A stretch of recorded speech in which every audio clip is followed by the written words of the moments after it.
Titanic کی کہانی Jack اور روز کی محبت، یہ تو ہم سب جانتے ہیں، لیکن کیا ہو اگر اس کہانی کی شروعات ویسی نہ ہو جیسی ہم سمجھتے ہیں؟ جی، آج ہم اسی مشہور کہانی کو ایک بالکل مختلف زاویے سے دیکھ رہے ہیں۔ ہمارے پاس ایک تجزیہ ہے ٹائٹینک، محبت، سازش اور بقا کی کہانی سے، جو کچھ آپ کہہ لیں سنجیدہ سوالات اٹھاتا ہے۔ بالکل، اور سب سے شاید چونکا دینے والی بات یہ ہے کہ یہ تجزیہ کہتا ہے کہ جب جیک نے پہلی بار روز کو بچایا، وہ کوئی محبت کا لمحہ نہیں تھا۔ اچھا، محبت نہیں تھی؟ نہیں، فوراً نہیں۔ اس کے بجائے جیک جو غریب تھا، گلیوں میں پلا بڑھا تھا، اس نے صورتحال کو بھانپ لیا۔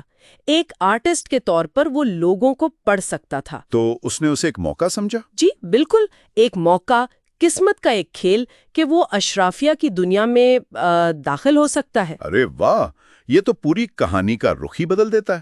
اچھا، اور وہ مشہور سین، وہ ڈائلاگ تم کودو گی تو میں بھی کودوں گا، اس کا کیا؟ مواد تو یہی کہتا ہے کہ وہ بھی کوئی شدید رومانوی لمحہ نہیں تھا، وہ ایک سوچی سمجھی چال تھی۔ چال؟ کس طرح کی چال؟ ایک نفسیاتی چال۔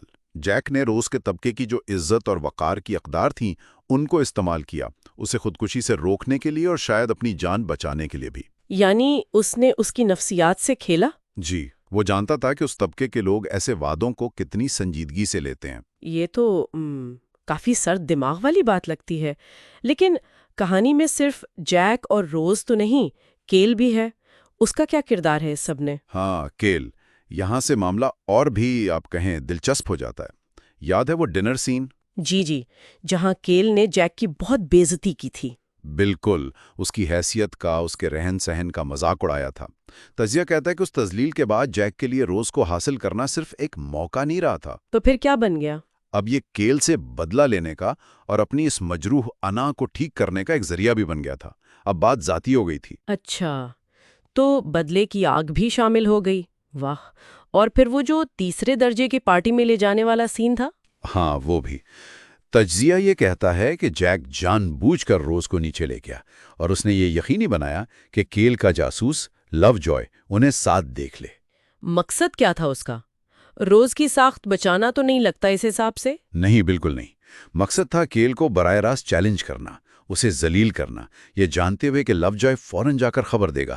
یہ کیل کے غرور پر ایک ضرب تھی۔ یہ تو جیک کی کافی چالاک اور شاید تھوڑی سنگدل تصویر بن رہی ہے، لیکن روز کا کیا وہ بس ایک معصوم شکار تھی ان سب میں؟ نہیں، تجزیہ روز کو بھی اتنا سادہ نہیں دکھاتا۔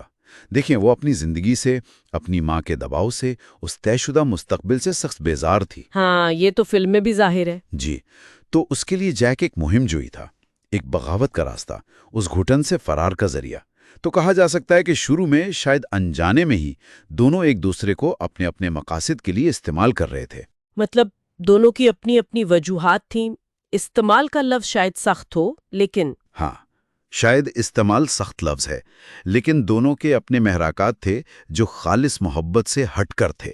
ٹھیک ہے، تو اگر شروعات ایسی تھی، موقع پرستی، بدلہ، فرار، تو پھر وہ گہری لازوال محبت کب پیدا ہوئی جس کے لیے ٹائٹینک جانی جاتی ہے؟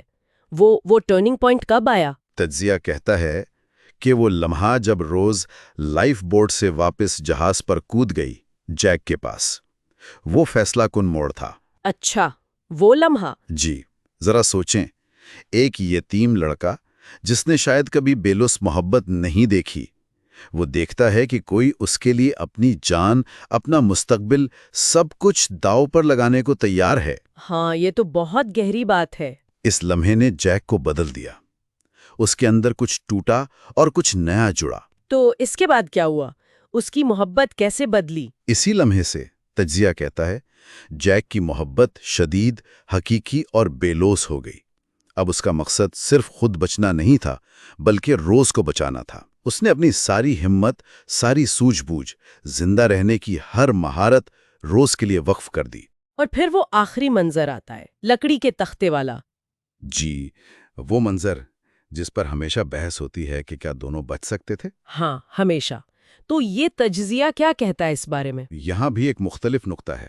تجزیہ کہتا ہے کہ جیک جو حالات کو سمجھنے میں ماہر تھا، وہ اپنی جبلت سے جان گیا تھا کہ وہ تختہ دونوں کا وزن نہیں سہار سکتا۔ تو اس نے جان بوجھ کر؟ جی، یہ مایوسی نہیں تھی، یہ ایک انتخاب تھا۔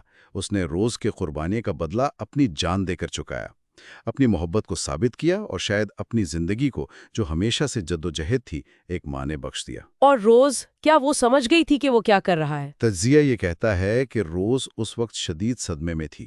شاید وہ یقین کرنا چاہتی تھی یا کرتی تھے کہ جیک جو ہمیشہ بچ نکلتا تھا وہ اس ٹھنڈ سے بھی بچ جائے گا۔ وہ اسے ناقابل شکست سمجھتی تھی۔ اور اس نے اپنا وعدہ نبھایا؟ جی، اس نے اپنا وعدہ نبھایا، ایک بھرپور زندگی گزاری، اسے ہمیشہ یاد رکھا۔ تو خلاصہ یہ ہے کہ یہ تجزیہ جیک اور روز کے تعلقات کو ایک سیدھی سادھی محبت کی کہانی نہیں، بلکہ ایک بہت ہی پیچیدہ انسانی سفر کے طور پر دیکھتا ہے، جو شاید موقع پرستی اور بدلے سے شروع ہوا، لیکن انتہائی حالات میں حقیقی بے لوث محبت اور قربانی پر ختم ہوا۔ بالکل۔ اور یہ ہمیں سوچنے پر مجبور کرتا ہے۔ چاہے یہ تجزیہ کہے کہ تختے پر دونوں نہیں بچ سکتے تھے، یہ ہمیں قربانی پر، یادداشت پر اور محبت کے بدلتے رنگوں پر غور کرنے کی دعوت دیتا ہے۔ کیا یہ نظریہ فلم دیکھنے کا تجربہ بدل دیتا ہے؟ یہ ایک سوال ہے جس پر سامعین خود غور کر سکتے ہیں کہ ان کے لیے اس لازوال کہانی کے کیا معنی ہیں۔